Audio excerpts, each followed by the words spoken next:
Hey, it's Hunt. You found Hunt on Saints. We're talking black and gold football. Do us a favor. Hit the like button, share your comments below, and hit that subscription button so you can get all of our content. Enjoy.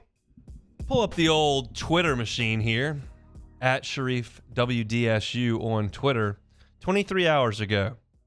I truly think that if the Saints win on Thursday, they have a chance to go on a nice winning streak. At some point, when you have that much talent on offense, it's got to work. If they clean up the red zone, they can win games in a very winnable NFC South easily. They just got to wake up. My contention is that Sharief must have been very drunk when he tweeted that, but he's here now on the Jim's Firearms Hotline, so we'll see what he thinks 23 hours later. Sharief? True. I mean, if you looked at my tweets the day before, that ruffled some feathers in that building.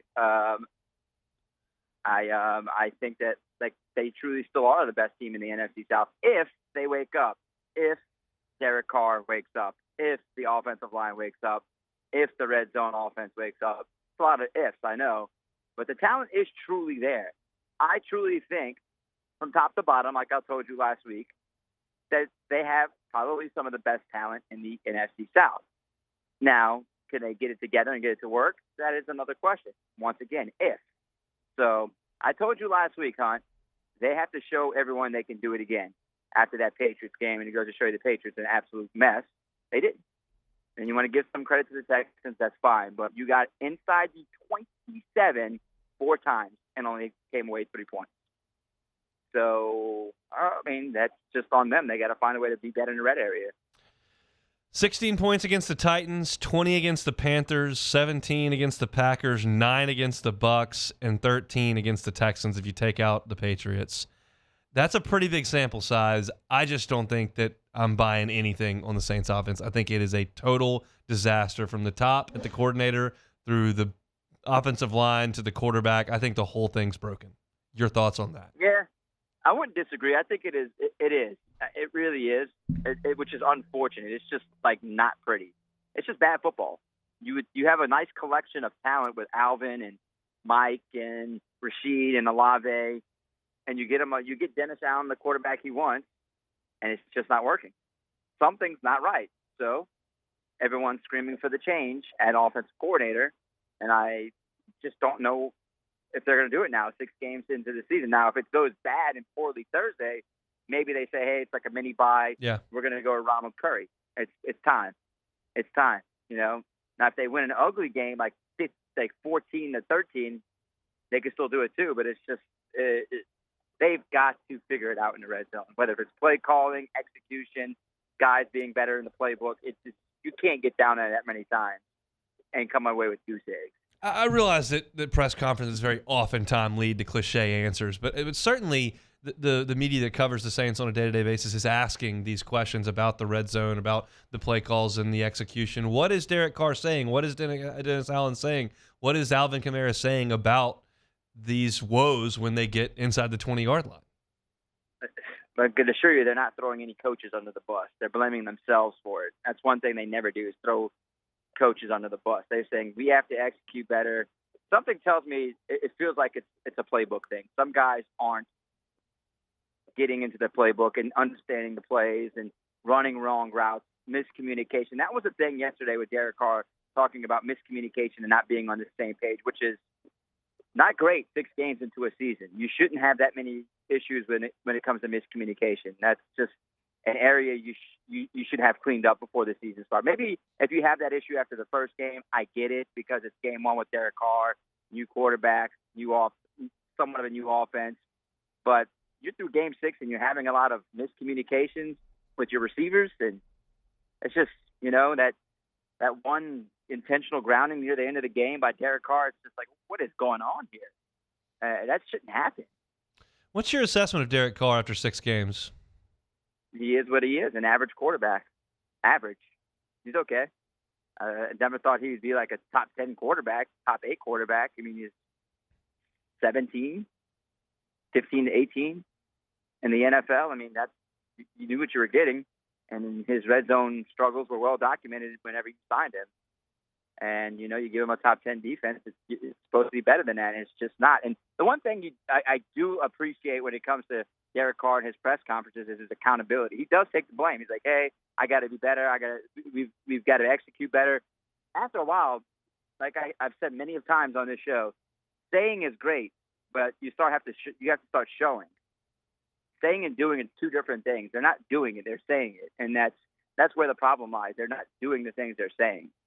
I work with Brandon Taylor on the weekends, and he very famously played on great LSU defenses that struggled offensively at times. And he's talked about the friction that can create in a locker room or on the practice field or on the sideline during game day when tensions are high.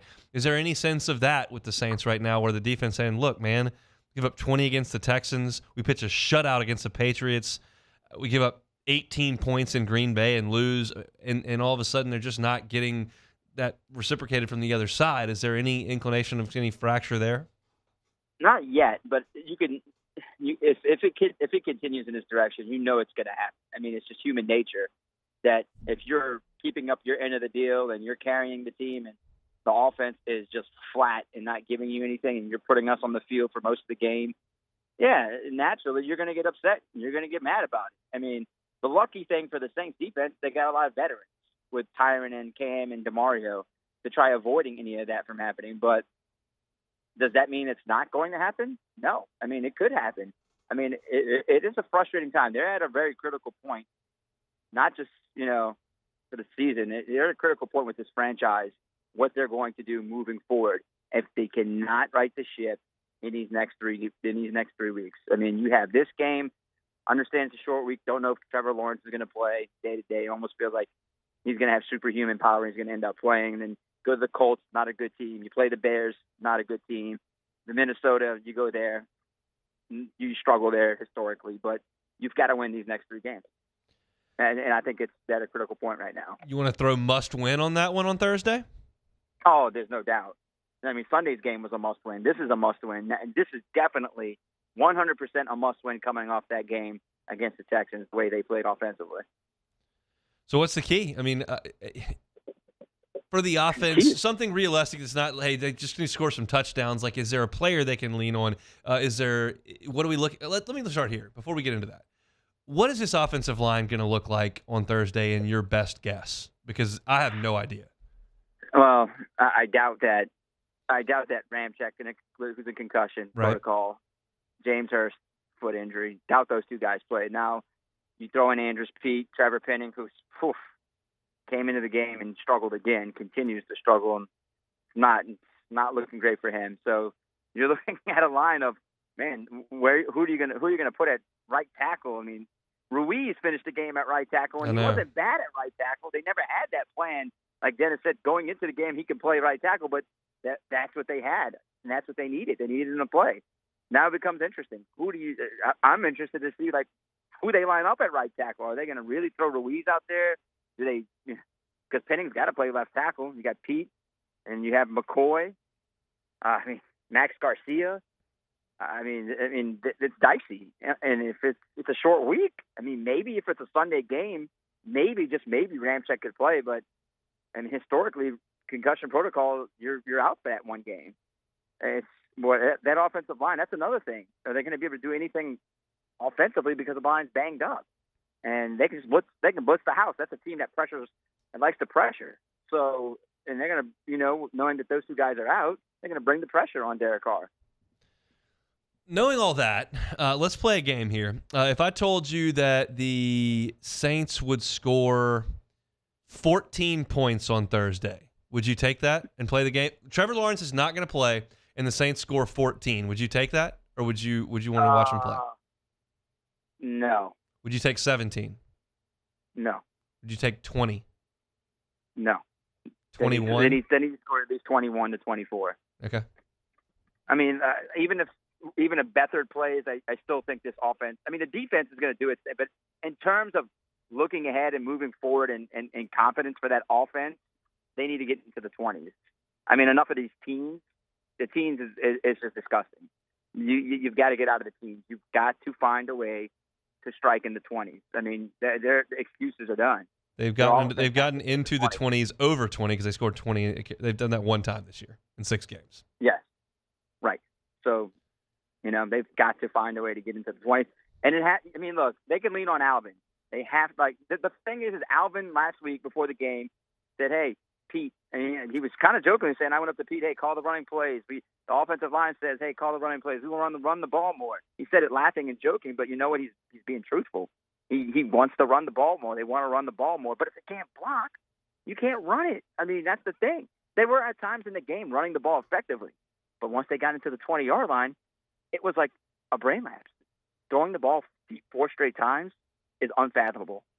You had one timeout in your pocket. You should have worked the middle of the field and got the first down and had a chance to at least tie the game. That 4th down play to Alvin Kamara, that's unacceptable. You've had 2 downs before that to get 4 yards or 3 yards. And I just don't understand what is going on with the execution and players not knowing the plays. That's stuff that shouldn't happen in Game 6. Only way to cure it is win. They'll try to do that against the Jaguars. 7:15 kickoff on Thursday. Sharief will be there, and we'll talk next week. Thanks, Sharief. Anytime, Hunt. Hey, it's Hunt. Thanks for watching Hunt on Saints. Before you leave, help us out a little bit. Hit that like button, leave your comments in the section below, and hit that subscribe button so you get all our content right here from Hunt on Saints. We'll see you next time.